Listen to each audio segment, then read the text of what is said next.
Hello there, I am Steve Foxham from Resomonics, and I thought it was about time that I updated the full interface tutorial to take into account all the new features since version 1. With Reflection now at version 1.6, there are a lot of new things, a completely different looking interface. So I thought I'd take some time out and to do this, as I've been promising to for a while. So Reflection, it comes with 375 designed presets in various categories: ambient, pads, keys, rhythms, multi-rhythms, soundscapes, drones, percussion, amongst others. So it's a very good sound library to start with regards to composing for soundtracks and for trailers. I myself am a composer, have been composing mainly for audio dramas for about 15 years now. So I have a good ear for what is needed, and this library basically started out as a personal project for me to use whilst composing, and to inspire me when I was a bit stuck. So you may ask, why did I go for a cheap 80s keyboard? Well, it was just a strange idea that I had. I picked one up off eBay, and I was going to use it in a composition. I was intrigued as to whether something that was a toy in the 1980s with the technology back then could be brought up to date and used nowadays, but give a bit of a different feel to your usual soft synths and modern digital synthesizers. So it started out with me just sampling a few bits to use in a project, playing around in the photosynthesis engine to see what I could come up with, and I was amazed really at the number of different sounds that came out of this little cheap keyboard, and how different you could then make it sound by shaping that sound. So rather than just starting off with 3 or 4 waveforms, we're talking 60 or 70 different sounds coming out of this thing, and that's where it all grew from. And I like the raw sound that came out of the keyboard as well. Yes, it was a bit dirty, and I cleaned up the samples as much as I could. There's been a little bit more cleaning up in version 1.6 as well, and it just grew from there. Released the version 1 with all the design patches based on the photosynthesis engine, but I'd added the sequencer and art myself and changed the interface, and then I just had all these ideas as to what I wanted to do, and that was when version 1.5 was born, which I spent a lot of work on. And the main aim there was to separate out these 3 different layers that you could have in photosynthesis and be able to control them each differently and make them sound differently, so you could mix short ones and long ones. And then version 1.6, I just wanted to take that even further, and so therefore I added the LFOs, and then at last minute I added the send level effects as well. And I'm sure there will be a version 1.7 which takes the expansion of splitting the layers even further. But that's enough of me waffling on to start with, so let's get down to the nitty gritty and take a look at this. So I thought I would split down the tutorials into separate videos. With this first one, we're going to quickly have an overview of all the pages, and then I will go into some detail on the layers page. There will be then one which will cover effects, and another one which will cover the rhythm and output, and finally one that will cover sequencer and arpeggiator, and I will also include a short tutorial on using your own samples. So just very quickly go through the interface and show you the 5 different sections there is. You've got the layers section here, where you can control the samples of the 3 different layers and start to shape them. You've then got the effects tab with the inserts and send effects, where you can start really designing the sound even further by adding the effects. You've got the rhythm pages then, where you can start making synchronized rhythms or even non-synchronized rhythms to come up with some strange sounds should you want to. The output section, where the whole sound is then finely sculpted using the effects on this page. And finally then you've got the sequencer and ARP section, which is has this very powerful randomized feature, which I will be going through, but basically that's there to give you some inspiration should you be stuck for what to write. So that's a very quick look at the different pages. I've just chosen one of the raw starter patches here. Just a little bit about those. They're just the original recorded samples with no added effects, no sound sculpting or anything like that, no levels altered. I just sort of mixed up a load of different ones so that you can start from scratch should you want to design your own sounds, rather than taking the design sounds that are already in there. And I've chosen a 3-layered one, which has on layer 1 it has a short sample, and then on layers 2 and 3 it has longer looped samples. I just thought this patch was ideal just for being able to show you everything that you can do with reflection. I've not planned what I'm going to do here other than the order that I'm going to show you things. So we'll start off here in the layers page, and I will start by just showing you this layer mixer just here, because this is a very useful tool with regards to being able to design your sound. So you've got your levels meter, your standard sort of level meter. So if I hit a key, you'll see there that all 3 of them have got samples in. Your solo and mute buttons, which are the useful thing for when you're designing your sound, so you can just solo out the different layers and work on that one particular layer.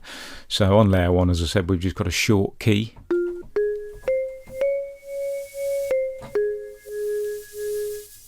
And then on layer 2 we've got a quite abrupt start, but a looped sound.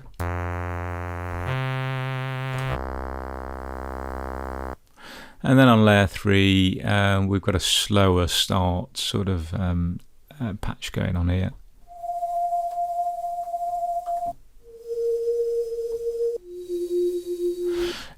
What that final sound there is not a sound that's direct from the keyboard like a lot of the other samples, but I did take a few of the samples that I recorded, and using various plugins and methods, I mangled them into other sounds just to expand the sample base really, and to come up with something a bit different. And that's what you have there, and that's why it's got the slower attack to it as well. You've then got your 3 levels here, so you can mix up the levels of the 3 different ones.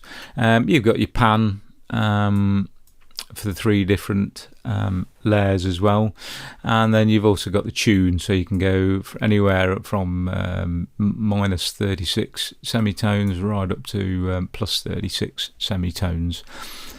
And you'll see as I'm altering each one of these, down here we have the information pane, which basically shows you the readout based on the control that you are using.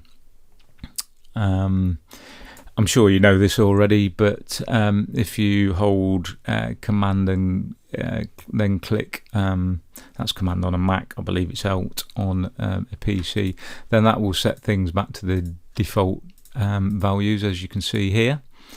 And then the other little tip is, if you hold shift when you're moving a slider, it will allow for finer movement. So you see there, without shift it's going up at 1 decibel at a time, whereas when I hold shift I can cycle right through to all the points. and the same with the pan. I can get much more accurate pan when holding shift. We then come to the layer selector just here. So as I said, you can have up to 3 different layers. This patch that I'm working on has got 3 layers, and to select a layer, basically you just click on this number there, and that will you can see there that it changes colour, and all 3 sections here change colour to show that we're switching layers, and you can see each one as well changes the tab. That's the global switch. If you then want to just change them on the individual ones, you can just click on these numbers there, and that will take you to the particular layer for that section there if you want to work on that. And then using the layers button again here, we'll just switch them all to the same again as well. So that's how you flick through the layers. You'll then see that each section, apart from the sample start, has this button here, which currently says linked, which is on by default. And the idea of that is when I adjust a parameter here, say on the amp, and then I go to the other 3 layers, you can see that it's exactly the same on each layer, and if I adjust it on layer 2, it will also be adjusted on layer 1, and the same for all the other layers as well. And that is basically because they are linked, so all 3 layers are doing exactly the same. So it may be that you want all 3 layers to have exactly the same settings, and that's what you can use. We can then unlink those layers, although if I try to do that now, you will notice that it won't work. I just get a sign flash up to say that it's locked, and that's basically because of this little lock just here, which you'll see on the filter pitch and the amp sections. And this stops you being able to change the whether it's linked or not, in order to preserve what you've already designed. So I'll show you an example. If I unlock that, you can see there that the lock dulls, so you can see it's not on, and I can then unlink, and you'll see then that the button fades to darker and now says link rather than linked. And now when I change the attack on layer 1, it doesn't alter on layer 2 and 3, and I can put it halfway on layer 2, and it doesn't affect 1 and 2, and leave it at 0 there, and maybe increase the release on layer 3, increase it a little bit on layer 2, and you can see there that I've got 3 completely different settings. Now I might have spent quite a bit of time doing that and getting my 3 layers sounding right, and then I'll click on the link button, maybe by mistake, or maybe because I just wasn't thinking. And what that does is it takes the existing layers settings and pastes them to the other 2 layers. So then layers 2 and 3 are now back to exactly the same as layer 1, and all that work that you've just put in designing those layers has been ruined. So I'll just unlink that again. We'll put some different settings in here as well. So now I'm back to my lovely design sound, and I click on this little lock button, and I've got my lovely, and then I can't click and change should I want to. So I'd recommend you always keep that locked until you know for definite that you want to start designing the sound, or you want to do something different. So a very useful little tool there. Anyway, we will come back to this in a moment. Just set those back to the default just there. So the next thing we have here, and I'm going to solo out layer 1 here so that we can see what's happening, is the velocity, which at the moment is and probably will always be, does affect all 3 layers. It's not an individual layer thing. My reasoning behind that was that if you have the velocity set on one and not on the others, then you wouldn't actually hear that layer, and over the the sound of the others. But basically this is what the velocity does. So to start with, I've just got this short sample and it's set to full, but when that's on 0 it's full velocity all the time, no matter how hard I hit the keys. So I can't get any sort of nuance when I'm playing. So then I increase that, and as I say, keep an eye down here in the info area as to when I'm increasing it. So if I increase that to 50%, let's go for around about 50% just there. And now the softer I play, the quieter it is.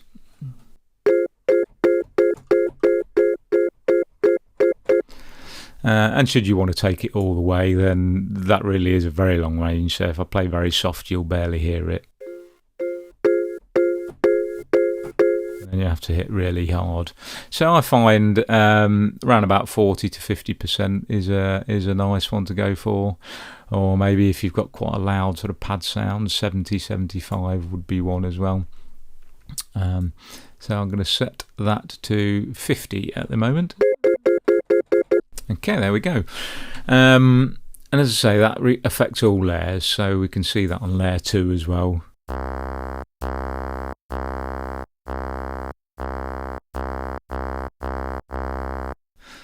There we go. Back to soloing layer 1. Now, come here to, I'll show you the sample start area just here. Two controls here, the sample, the start position and the random start. The start position basically, and it's not set to 100%, it's set, as you can see down there in the information, if I slide it all the way, around about 40% into the sample. So basically it changes where the sample starts.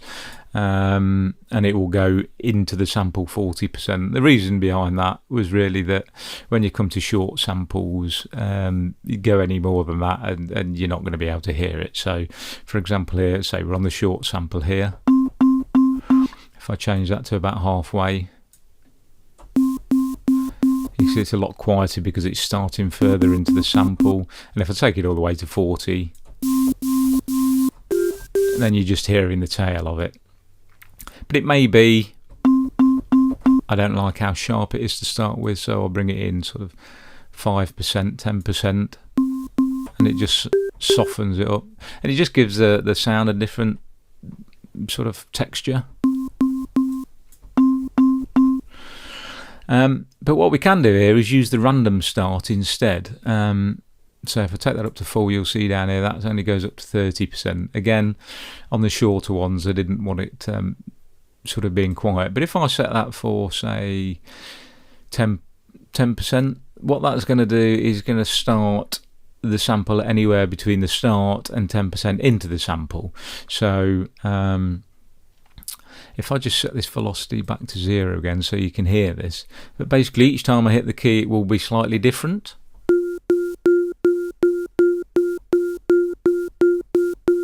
And you can see there already what it's added in. If I take it off, you can see how it all just sounds the same.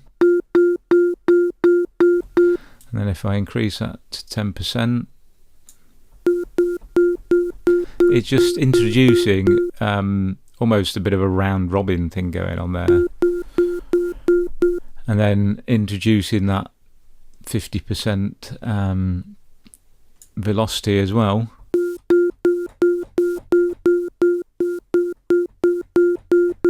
It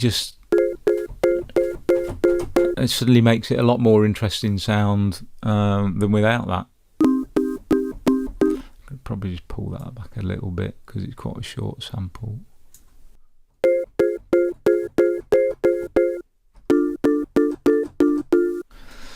So yeah, I'm happy with that.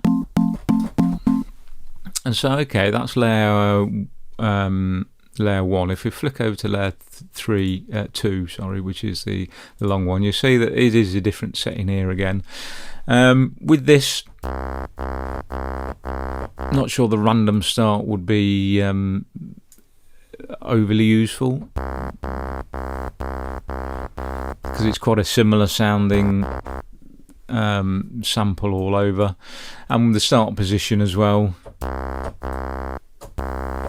It's just making it quieter. It's not really, so not very useful on layer 2, but on layer 3, which has got quite a slow start to it,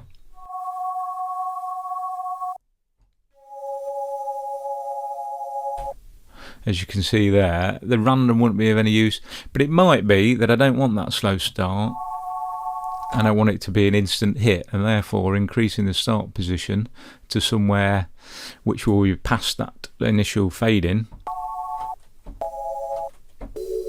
and suddenly you've got a completely different sound there.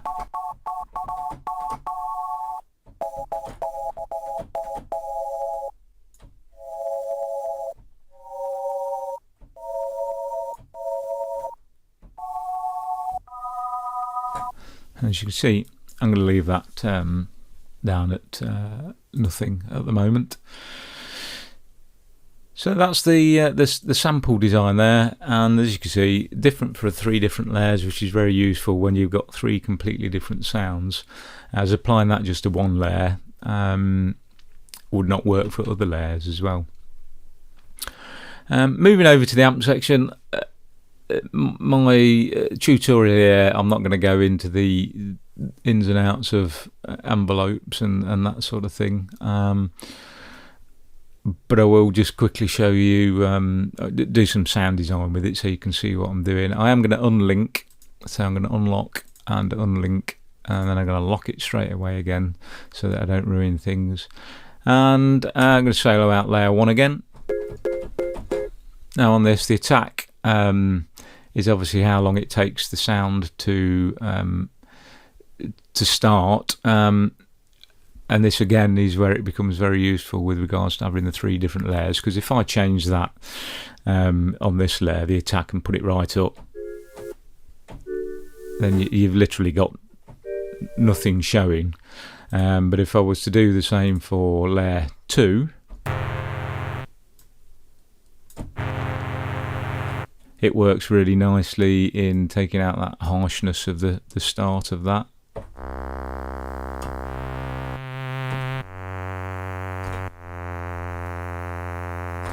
I'll leave that on there for now. So going back to layer 1, as I say, no use whatsoever. I could make a nice ambient sound by increasing that just a little bit. Just makes it a little bit less harsh.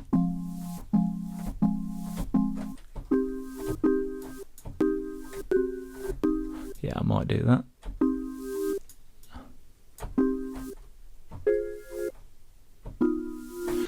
The release, not sure if I need any release, but basically this is how long it keeps going for after you've let go. So that's what it sounds like, just with a quick staccato, and then when I take that off. So I think we'll have a little bit on there.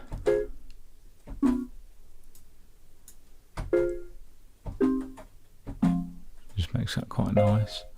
I'm not going to bother with decay and sustain on this. Then we'll nip over to layer 2. And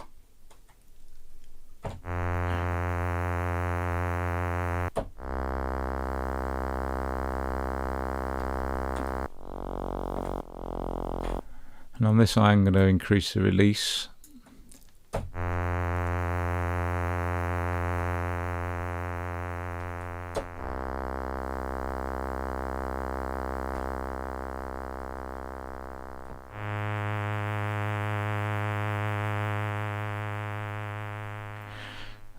Already starting to sound completely different than it did to start with. And then we're going to nip over to layer 3, where I don't really need to adjust the attack on this because it's already got quite a long attack. I don't know, maybe I do want to try that. So it's nice and evolving.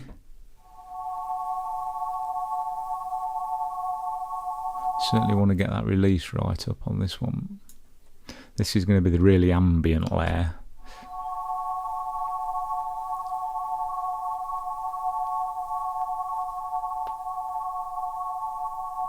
Lovely long release there. So I'm already starting to shape that sound. Now they're sound. Let's see how they're all sounding together at the moment. Ooh, I've just noticed there that I've got the tune set wrong. There we go.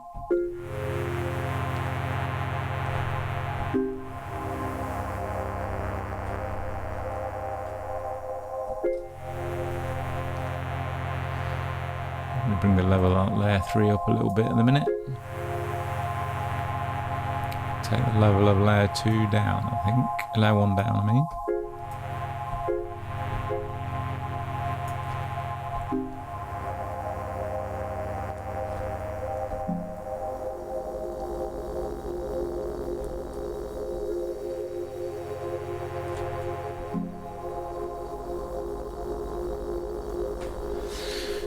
That's what we've got so far. The pitch can be a useful little tool, but I don't use it overly a lot. But let's just show you what it can do, maybe for layer 2. Yeah, I'm just going to unlink that. So basically, in its bog standard form, it does pretty much the same as the tune. So if I take that sound and then I put it up to 12 semitones, it's added 12 semitones to it. The difference here is you've got the envelope, so I can change how long it's going to take for it to reach that pitch. So for example, if I put the attack right up, it's going to start at its normal pitch and gradually work up to the 12 semitones.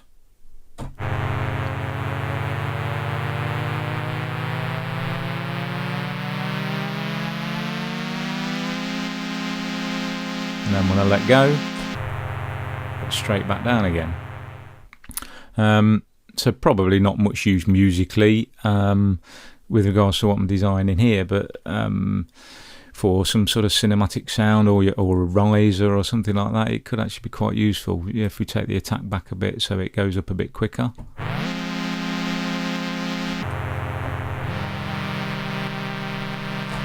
Then it does become a little bit more musical.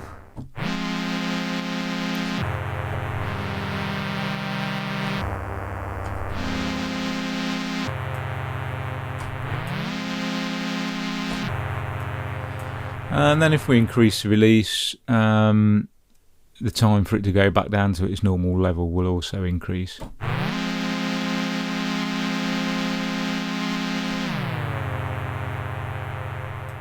that down a bit more.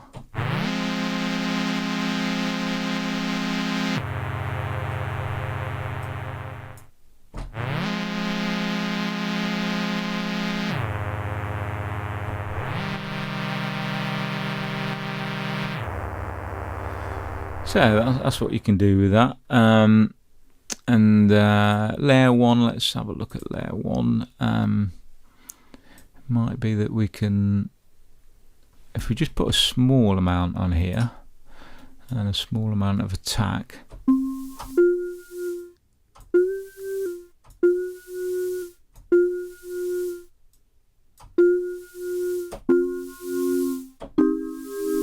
Can almost add a bit of analog warmth to it.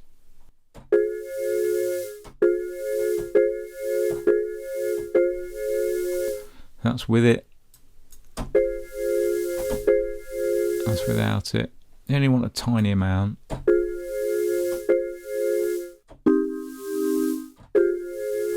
Yeah, very subtle. I think we'll leave that on. I'm just going to take that off for that one though. Set those back to what this should be.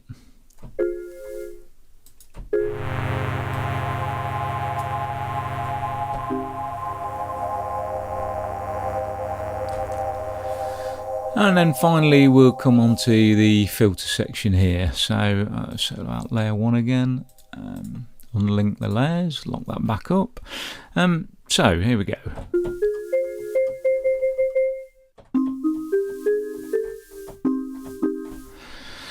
We've got 3 types of filter here: low pass, high pass and band pass. So we turn it on, low pass filter.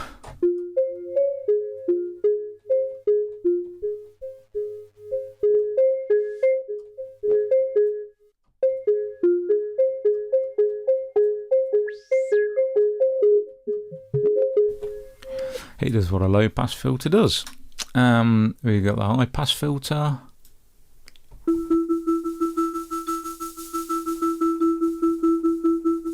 And we've got the band pass.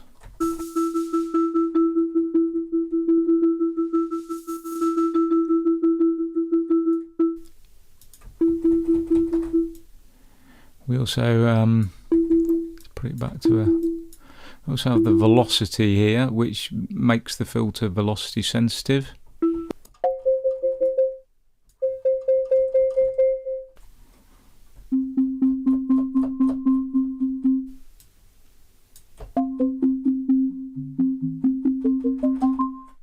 Change to a high pass.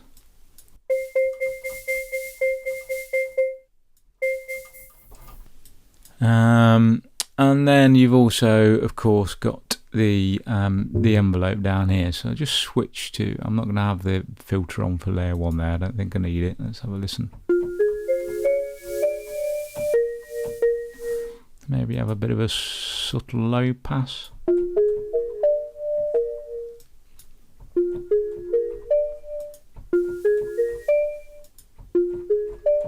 Yeah, it just takes the sharpness off a bit. So pop over to layer 2. Let's have a listen to that without the filter on.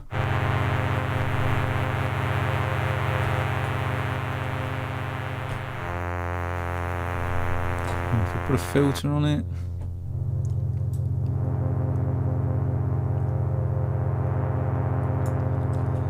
actually quite nice. And maybe this is then when the envelope can come in, because we can do some nice things with the filter.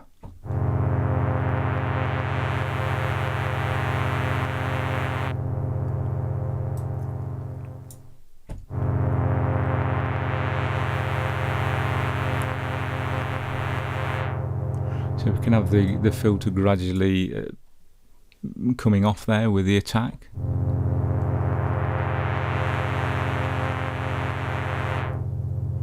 And then with the release as well. Let's just get that right. It's quite nice.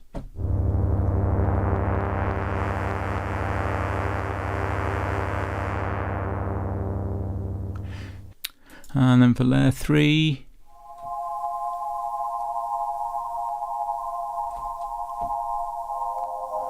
I don't think we'll bother on that one. We've got that locked. So there you go. That is everything in the layers page, and you can see there how you can start to sculpt a sound. Let's just see how that's sounding now at the moment.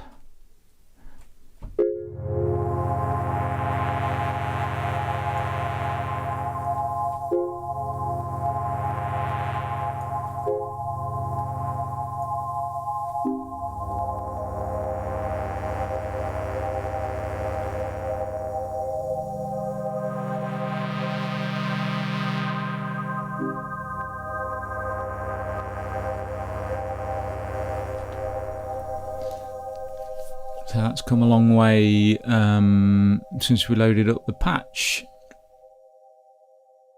Well, that's it for the first tutorial. The second part will cover the insert and send effects section.